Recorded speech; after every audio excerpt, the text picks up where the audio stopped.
I was sitting behind the couch in my son's living room when I heard my daughter-in-law tell her sister to empty my bank accounts once they got me into a nursing home. I'm glad you're here with me. Please like this video and listen to my story till the end, and let me know which city you're listening from. That way I can see how far my story has traveled. I stood up from behind that couch and watched the blood drain from her face. She had no idea I'd been there. No idea I'd heard every single word of her plan to steal my life savings.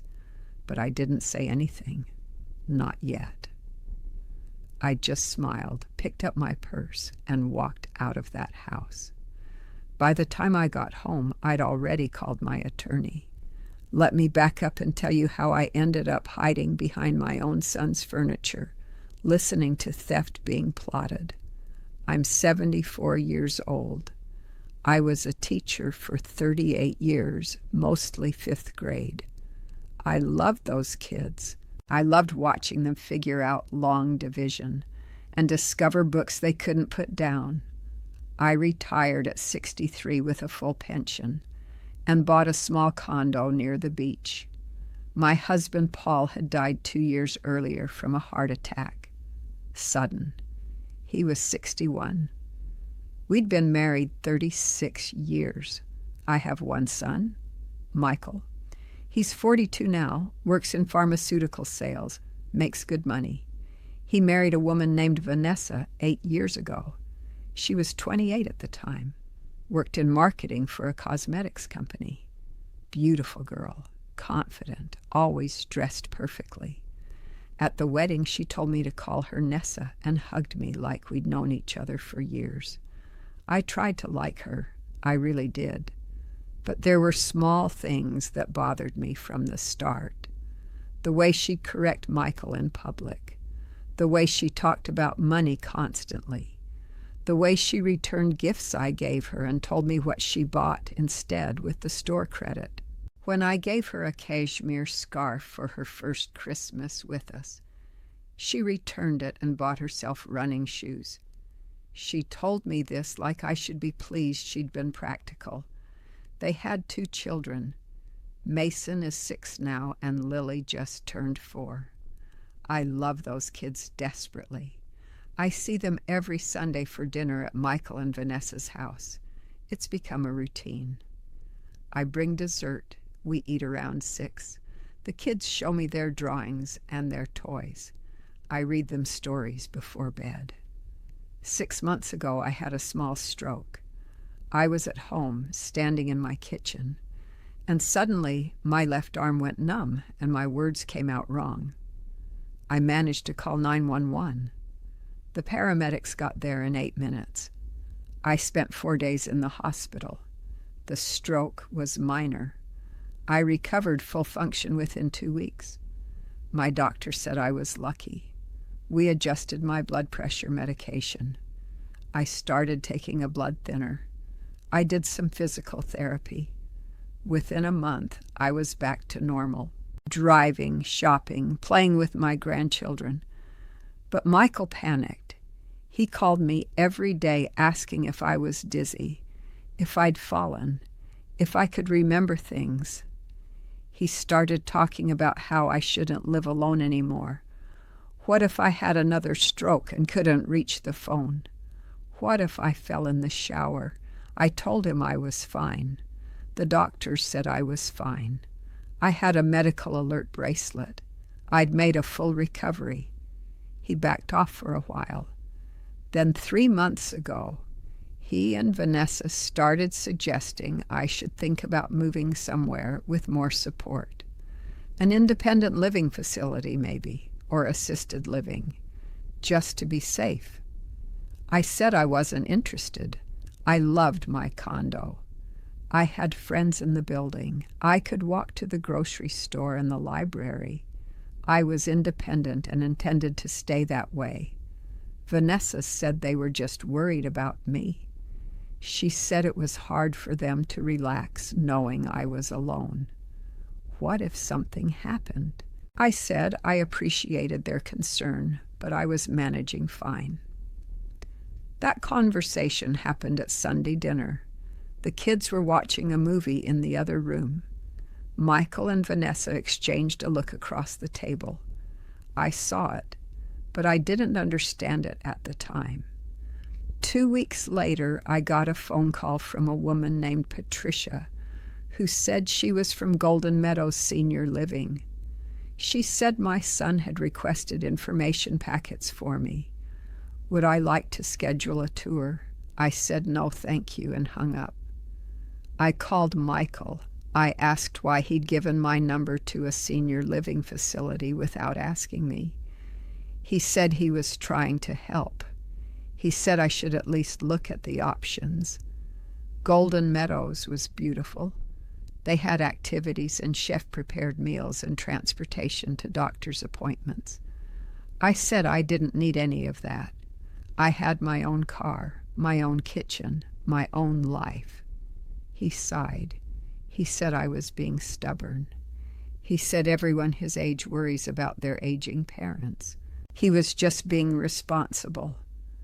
I said I was 74, not 94, and I'd let him know if I needed help. He dropped it, or I thought he had. Last Sunday I went to their house for dinner, like always. I got there at 5:30. Vanessa answered the door and said Michael was running late but would be home soon. The kids were at her sister's house for the evening. They'd pick them up later. It would just be us adults for dinner. I thought that was odd. Sunday dinner was always about the grandchildren, but I didn't say anything. I came inside and put the chocolate cake I'd brought on the kitchen counter. Vanessa said she was just finishing up some work emails. Could I wait in the living room? She'd be right out. I went into the living room. It's a big open space with an L-shaped sectional couch. I sat on the short side of the L, the part that faces away from the kitchen. There's a bookshelf behind that section. I was looking at the books, thinking about which one I might borrow for Mason, when I heard Vanessa's voice in the kitchen. She wasn't talking to me. She was on the phone. I didn't mean to eavesdrop, but I heard my name, so I went still and listened. Vanessa was saying, "No, she won't go willingly. We're going to have to push harder. Michael's working on it." Silence while the other person talked. Then Vanessa said, "The stroke was a gift, honestly. It gave us an opening. Now we just need another incident, even something small, a fall, forgetting to take her medication, anything we can document." My heart started beating faster. Vanessa continued, "Once we get her into a facility, we can make decisions for her. Michael will get power of attorney. She's got $400,000 in savings, plus the pension coming in every month. And the condo. We could sell that for at least $300,000. I felt cold all over. The voice on the other end of the phone spoke. I couldn't make out the words, but I recognized the cadence. It was Vanessa's sister, Lauren. Vanessa laughed. She said, "She'll never know. These places cost $6,000 a month. We tell her that's where the money's going. She won't have any way to check. And by the time she figures it out, if she ever does, she'll be too far gone to do anything about it." I stopped breathing. Vanessa said, "The key is getting her declared incompetent. That's where the documented incidents come in. A pattern of decline. Then we petition for guardianship. Michael's already talked to a lawyer about it." I wanted to stand up. I wanted to scream, but I stayed frozen behind that couch. Vanessa said, I know, it sounds bad, but think of it as early inheritance. The money's going to be ours eventually anyway. This way we can use it when we actually need it. Do you know how much Mason's private school costs? And we want to redo the kitchen. And Michael's talking about buying a boat. She paused. Then she laughed again and said, "Don't worry about Michael. He'll do whatever I tell him. He feels guilty about the stroke. Thinks he should have been checking on her more. It's perfect, really." I heard footsteps. Vanessa was walking toward the living room. I stood up. Vanessa came around the corner, still holding her phone, and saw me standing there. She stopped mid-step. Her face went completely white. I looked at her for a long moment. I didn't trust myself to speak. If I opened my mouth, I'd say things I couldn't take back. So I just picked up my purse from the couch, walked past her without a word, and left. I heard her calling after me, "Wait! How long were you? You don't understand." I kept walking. I got in my car. My hands were shaking so badly I could barely get the key in the ignition. I drove home on autopilot. When I got to my condo, I sat in my car in the parking garage for 20 minutes. Then I went upstairs, made myself a cup of tea, and called my attorney. His name is Robert Chen. He'd handled Paul's estate when he died and had helped me with my will. I'd known him for 15 years. He was semi-retired but still took calls from old clients. I told him everything. The stroke, Michael and Vanessa's pressure to move me into a facility, the phone call I'd overheard, every word I could remember. Robert was quiet for a long time. Then he said we needed to meet first thing Monday morning. He said what I described sounded like a plan to commit elder financial abuse and fraud.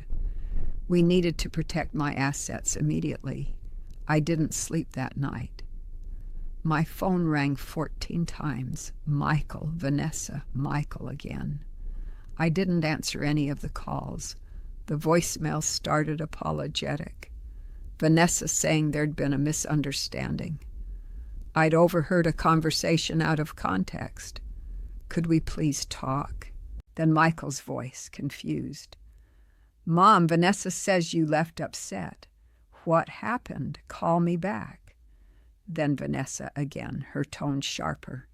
"You're overreacting. We were discussing hypothetical future planning. Every family does this. You're being dramatic." Then Michael, worried now. "Mom, please call me. I'm coming over." I texted him, "I'm fine. I need space. Do not come over." He showed up anyway at 10:30 that night. I didn't open the door. He knocked for 15 minutes. He called through the door, asking me to please let him explain. I sat on my couch in the dark and didn't move. He finally left. Monday morning at 9, I was in Robert's office. He'd brought in another attorney, a woman named Susan Park, who specialized in elder law and estate planning.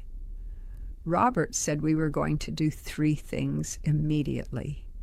First, we were revoking any existing powers of attorney and making sure no one could petition for guardianship or conservatorship. Second, we were moving my liquid assets into a protected trust structure. Third, we were documenting everything I'd overheard in case we needed it for legal action later. Susan explained that what I'd heard suggested a plan to gain control of my finances under false pretenses. If Michael and Vanessa followed through on trying to have me declared incompetent, we'd be ready to fight it with medical documentation proving I was mentally and physically capable. I signed paperwork for 3 hours. By the time I left that office, I had a new durable power of attorney, naming Robert as my agent, with Susan as backup, a new health care directive naming my oldest friend Dorothy, not Michael. My savings accounts transferred into an irrevocable trust with Robert and Susan as trustees. I was the beneficiary with full access to income, but the principal couldn't be touched by anyone, including me, without both trustees' approval. a formal declaration of competency signed by my doctor and a geriatric psychiatrist Susan referred me to, a detailed sworn statement describing what I'd overheard, signed and notarized. Robert said we were creating a legal fortress. If they tried anything, we'd be ready. I went home, exhausted. My phone had 37 missed calls. That evening, Michael showed up again. This time, Vanessa was with him. I opened the door but left the chain on. Michael looked terrible. His eyes were red. He said, "Mom, please, we need to talk." I said, "You need to leave." Vanessa pushed forward. "You misunderstood what you heard. I was venting to my sister about stress. I didn't mean any of it. You know how people exaggerate when they're frustrated." I said, "You talked about emptying my bank accounts. You talked about documenting incidents to have me declared incompetent. You talked about stealing $700,000 from me." Michael's face crumpled. "Mom, no. We'd never," I said. "You've already talked to a lawyer about guardianship. Vanessa said so." He went very still. He looked at Vanessa. She avoided his eyes. I said, "Is it true, Michael? Did you consult a lawyer about taking control of my finances?" He didn't answer right away. That told me everything. Vanessa grabbed his arm. "We consulted about future planning in case you had another stroke, in case you needed help. That's responsible adult-child behavior." I said, "Without telling me, without asking me, while plotting how to use my money for private schools and kitchen renovations and boats." Michael's face went red. He said quietly, "You heard that part too." I said, "I heard all of it." We stood there in silence. Then Michael said, "Mom, I'm sorry. I was worried about you. After the stroke, I thought." I said, "You thought you could use my health scare as an excuse to take my money." He flinched like I'd slapped him. "That's not fair," I said. "What Vanessa described on that phone call, is that what you wanted? Yes or no?" He opened his mouth, closed it, looked at Vanessa, looked back at me. He said very quietly, "I thought it might be easier for everyone if we handled things before you got worse." Something in my chest broke. I said, "I had a minor stroke with full recovery. I'm not declining. I'm not incompetent. I'm standing here having this conversation perfectly, coherently, and you were planning to steal from me." Vanessa said, "We weren't stealing. We were managing your assets for your benefit." I said, "By remodeling your kitchen and buying a boat?" She had no answer for that. I said, "You need to leave now, both of you." Michael said, "What about Sunday dinners? What about Mason and Lily?" My voice broke. "What about them?" He said, "They miss you. They don't understand why you haven't called." I said, "You can bring them to visit me here, supervised. You don't come inside. You wait in the car." Vanessa said, "That's ridiculous. We're not going to—" I said, "Those are my terms. Take them or leave them." Michael's eyes filled with tears. He said, "Mom, please, we can fix this." I said, "You consulted a lawyer about stealing my independence and my money. You don't fix that with an apology." I closed the door. I heard them arguing in the hallway as they left. Vanessa's voice getting shrill. Michael's voice getting defensive. The next day I got a call from a number I didn't recognize. I answered. It was a social worker from Adult Protective Services. She said they'd received a report that I was living alone after a stroke and might need assistance. Could she come do a home visit? I felt rage rise in my throat. I asked who had filed the report. She couldn't tell me. Privacy regulations, I said. It was my daughter-in-law, wasn't it? The social worker hesitated. Then she said she really couldn't say. I told her I'd be happy to have a home visit.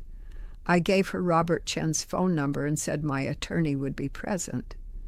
The home visit happened 3 days later. The social worker's name was Janet.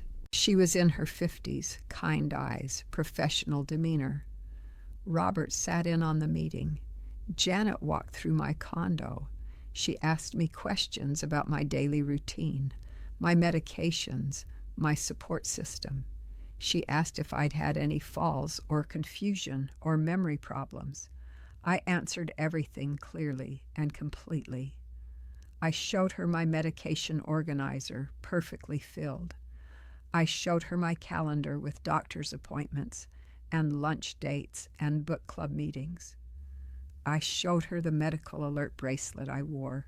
Janet asked if I felt safe in my home. I said yes. She asked if anyone was pressuring me to make financial or living arrangement decisions I didn't want to make. I said yes. I told her about Michael and Vanessa. I didn't mention the overheard phone call, but I said they'd been pushing me to move to a facility, despite my doctors clearing me for independent living. Janet took notes. She asked if I'd like help setting up additional support services, meal delivery maybe, a housekeeper. I said I'd think about it. She said based on her assessment, I was doing very well and didn't require intervention. She'd close the case as unfounded. But I could call her if anything changed. After she left, Robert said that was good. We had official documentation that I was competent and living safely. I asked if Vanessa could file more reports. He said yes, but at a certain point it becomes harassment, and we could pursue a restraining order. I asked if it would really come to that. He said he didn't know, but we'd be ready if it did. Michael brought the kids to visit that weekend, Saturday afternoon. He texted first asking if it was okay.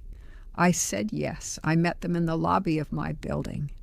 I'd brought coloring books and crayons. Mason and Lily ran to me and hugged my legs. I knelt down and held them and smelled their hair and tried not to cry. We sat in the lobby for an hour. The kids colored and told me about school and showed me a loose tooth Mason had. I read them a book I'd brought. They sat on either side of me on the couch, with their warm little bodies pressed against mine. Michael stood by the door the whole time.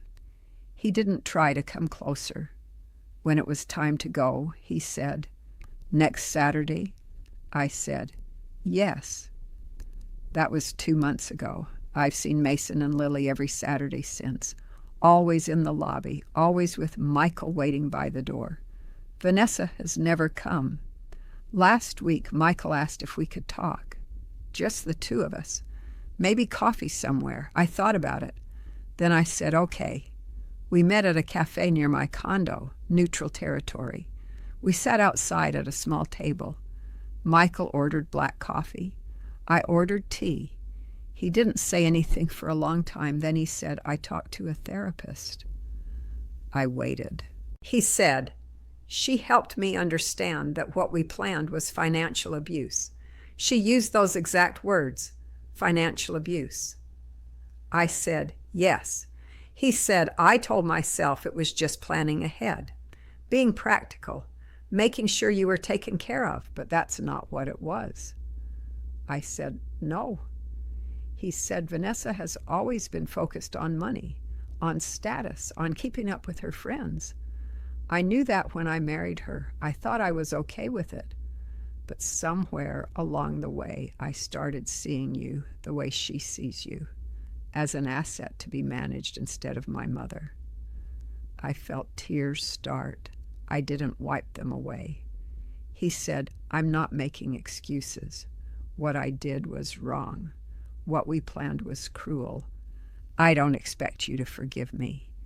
but I need you to know I understand what I almost did to you." I said, "Almost." He looked at me. He said, "You stopped us before we could do it. If you hadn't overheard that call, I think we would have gone through with it, and I have to live with that." I said, "Wow, what about Vanessa?" He said, "We're separated. I moved out 3 weeks ago. I'm renting a place closer to the kids' school. We're doing shared custody." I was shocked. I said, "Because of this?" He said, "Because I finally saw what she was, what we'd become together. The therapist asked me if I'd want my children to treat me the way we were planning to treat you. And I couldn't say yes, so something had to change." We sat there in silence. Then he said, "I'd like to earn back your trust. I know it'll take time, maybe years, maybe never. But I want to try. Can I try?" I looked at my son, this man I'd raised alone after his father left, this boy who'd cried when his hamster died and worked so hard to make the basketball team and called me every week in college just to talk. I'd lost sight of that person somewhere along the way. Maybe he had too. I said, "You can try." He nodded. His eyes were wet. He said, "Thank you." We've had coffee 3 times since then. He tells me about the kids, about his job, about the therapy. He doesn't ask me about my finances or my living situation. He doesn't push.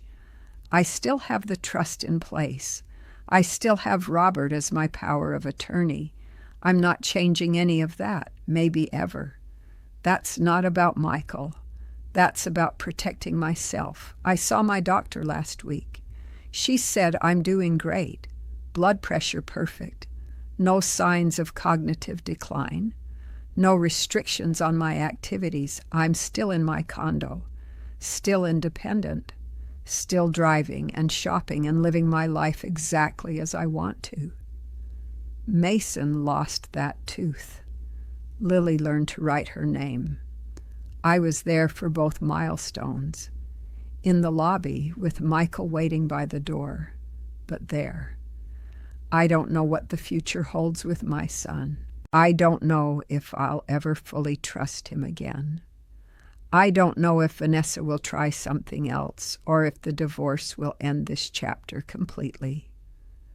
What I do know is that I heard that phone call for a reason. I was in the right place at the right time to learn the truth. And I had the strength to protect myself. I won't end up in a nursing home having my accounts drained by people who are supposed to love me. I won't spend my last years confused and broke while someone remodels their kitchen with my money. I stood up from behind that couch, and I'm still standing. What would you do in my situation? Thank you for listening to my story.